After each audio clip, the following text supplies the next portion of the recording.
नमस्कार मित्रों, आज हम शरीर के इन 7 चक्रों को जगाने की अनोखी योग क्रिया के बारे में चर्चा करेंगे। योग सिद्धांत के अनुसार साधक को नित्य दिनचर्या समाप्त करके और शुद्ध होकर प्रातःकाल योग निद्रा की स्थिति में पद्मासन लगाकर बैठ जाना चाहिए और अपनी आंखें इस प्रकार से रखें जैसे आपको लगे कि आप अपनी नाक के केंद्र में देख रहे हो। अब सबसे पहले साधक को अपने नियम और संयम के साथ योग साधना, तपस्या और ध्यान का आश्रय लेकर अपने प्राणों को मेरुदंड के सबसे निचले भाग सुषुम्ना नाड़ी में प्रवेश करवाने का दृढ़ संकल्प करना चाहिए। इस क्रिया को करने के लिए साधक को विशेष धैर्य की आवश्यकता होगी, क्योंकि इससे साधक को अपने शरीर में कुछ अलग प्रकार के परिवर्तन महसूस हो सकते हैं, जिससे उसका मन भ्रमित भी हो सकता है। जैसा कि बताया जा चुका है कि मेरुदंड का सबसे निचला भाग मूलाधार चक्र का स्थान है। इसलिए साधक को इस चक्र को जागृत करते समय लम बीज मंत्र का ध्यान करते हुए श्री गणेश जी का भी ध्यान करना चाहिए, क्योंकि गणेश जी को इस चक्र का प्रहरी माना जाता है और दूसरे अर्थ में किसी भी कार्य को शुरू करने से पहले श्री गणेश का पूजन ही अनिवार्य बताया गया है। मूलाधार चक्र के जागने के बाद साधक को चाहिए कि वो इसके बाद कुंडलिनी शक्ति को अगले स्वाधिष्ठान चक्र में ले जाने का प्रयास करें। मूलाधार के ऊपर स्वाधिष्ठान चक्र का स्थान है और इसी चक्र में कुंडलिनी के प्रवेश करते ही चक्र बहुत ही शीतल और प्रकाशमय हो जाता है।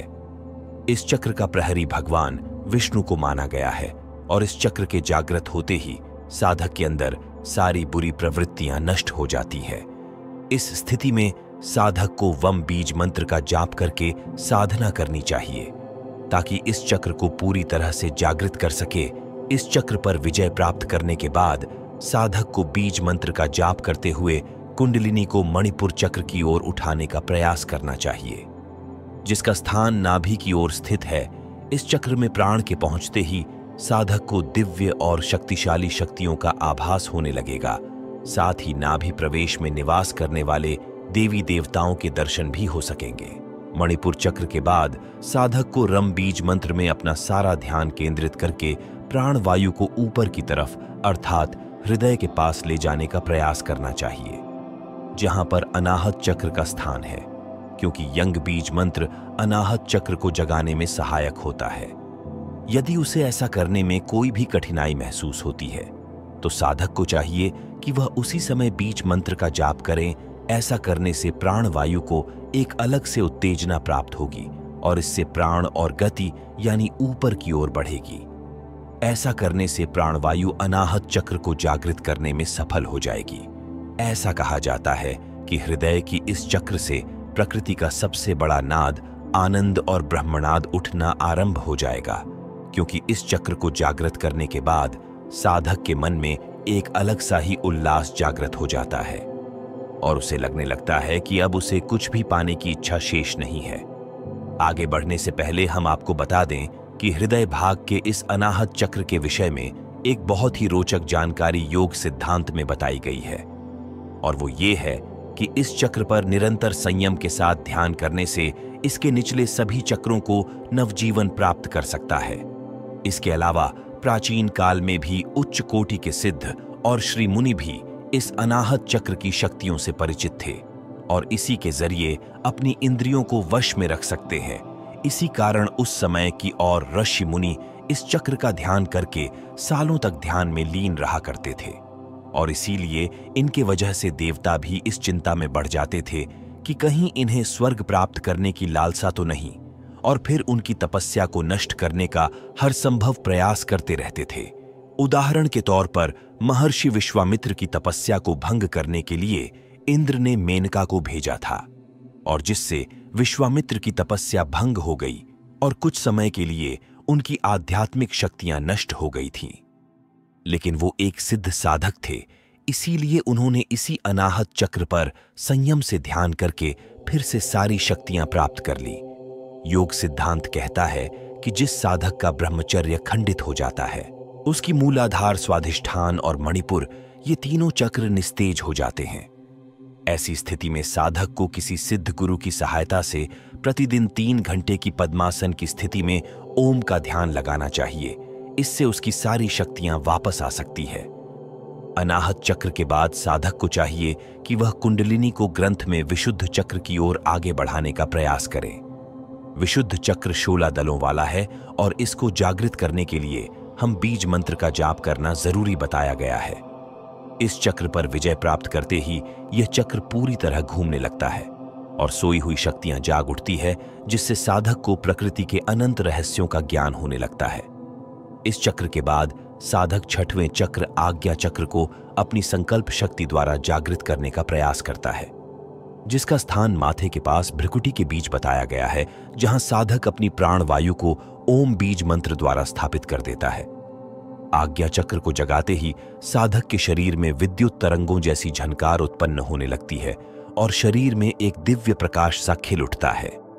आज्ञा चक्र का यह स्थान तीसरे नेत्र के नाम से भी जाना जाता है और साथ ही छठी इंद्री, जिसे सिक्स सेंस के नाम से जाना जाता है, उसका स्थान भी इसी आज्ञा चक्र में माना जाता है।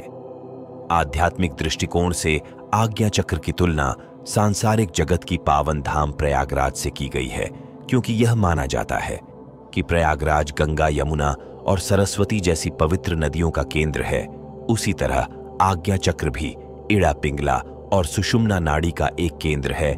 ऐसा कहा जाता है कि महादेव शिव शंकर का अर्धनारीश्वर स्वरूप का केंद्र यही आज्ञा चक्र है, जिसे पूरी तरह से जानने के लिए साधक को और गहराई से, संयम से और लंबे समय तक साधना करनी पड़ेगी। अपने पुत्र राम के वियोग में महाराज दशरथ ने अपने प्राणों का त्याग इसी मार्ग से किया था, जिससे उन्हें मोक्ष की प्राप्ति हुई।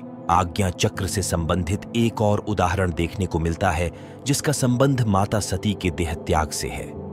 उन्होंने आज्ञा चक्र के जरिए ही अपने प्राण त्यागे थे, लेकिन फिर भी उन्हें मोक्ष प्राप्त नहीं हुआ, क्योंकि जब सती ने अपने प्राण क्रम में पहुंचाए तो उसे निकालने के लिए 3 मार्ग होते हैं, जिनमें से अगर ब्रह्मनाद से होकर बाहर निकाले जाए तो मोक्ष की प्राप्ति हो सकती है।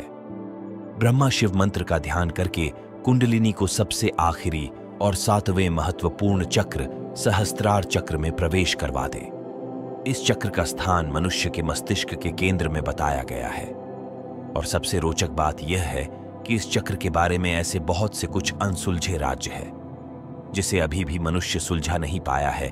जैसे कि सबसे पहले यह बताया गया है कि इस चक्र को जागृत कर लेने के बाद साधक को इस अनंत ब्रह्मांड का ज्ञान हो जाता है। जिस तरह इंद्रधनुष में अलग अलग प्रकार के 7 रंग प्रकाशित होते हैं, ठीक उसी तरह शरीर के इन 7 चक्रों को जागृत करने के बाद शरीर में 7 प्रकार की अलग अलग अलौकिक शक्तियां जन्म लेने लगती है। कुछ कुछ जगहों पर शरीर के 9 चक्रों के बारे में बताया गया है, जो कि ऐसा भी माना गया है कि आज्ञा चक्र और सहस्त्रार चक्र के बीच 2 और चक्र मौजूद होते हैं, जो है मानस चक्र और सोम चक्र। लेकिन सांसारिक रूप से केवल 7 चक्र ही प्रधान बताए गए हैं। उनमें भी जब साधक सहस्रार चक्र में प्रवेश कर जाता है तो उसका उद्देश्य पूरा हो जाता है। उसे सभी देवी देवताओं के दर्शन हो जाते हैं और मोक्ष प्राप्ति का मार्ग और भी आसान हो जाता है। तो मित्रों, इस प्रकार कुछ कठोर योग साधना के जरिए शरीर के 7 चक्रों को जगाने का प्रयास किया जा सकता है। हम आपसे अनुरोध करेंगे कि अगर आपके मन में ऐसी साधना करके अपने शरीर के 7 चक्रों को जगाने की लालसा उठ रही है, तो उसके लिए आप किसी भी योग्य गुरु को ढूंढ लें, क्योंकि यही योग विद्या का सिद्धांत भी कहता है। और आज की ये वीडियो आपको पसंद आई हो तो कमेंट जरूर करें।